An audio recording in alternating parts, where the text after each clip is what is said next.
Zelensky as an obstacle to peace. How Russian TV rewrites the logic of war in a 60 Minutes episode. The December 12th episode of 60 Minutes constructs an extremely clear and harsh interpretation of the current stage of the war. Peace has supposedly already been agreed upon by all parties, including Russia and the United States, and Volodymyr Zelensky remains the only obstacle. This formula, one man against the world, becomes the central frame of the entire program and serves as a key tool for delegitimizing the Ukrainian government and pressuring Kyiv's European allies.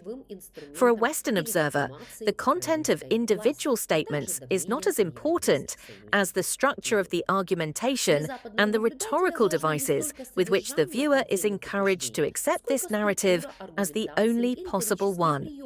1. Trump as the supreme arbiter and source of objective truth.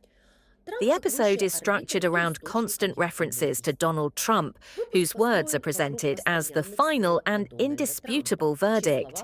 It is he who formulates the peace plan, determines who supports it and who obstructs it, decides with whom it is worthwhile to negotiate and with whom it is not worth wasting time. Meanwhile, Trump's position is presented without alternative interpretations, and any doubts or clarifications from Kyiv are treated as absurd demands or fantasies. Particularly telling is the image of peace as a real estate transaction, where territories are described as objects of division. This metaphor normalizes the very idea of territorial concessions and shifts the conversation from the realm of international law to that of commercial bargaining. If elections are needed now, then a ceasefire is also necessary, at least for the duration of the vote. This is something that needs to be discussed. Frankly, we here in Ukraine believe that America should discuss this with the Russian side.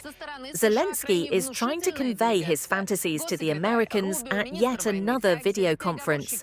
The US has an extremely impressive delegation: Secretary of State Rubio, Secretary of War Hagzet, negotiators Witkow and Kuchner, as well as Generals Keane and Grinkovich.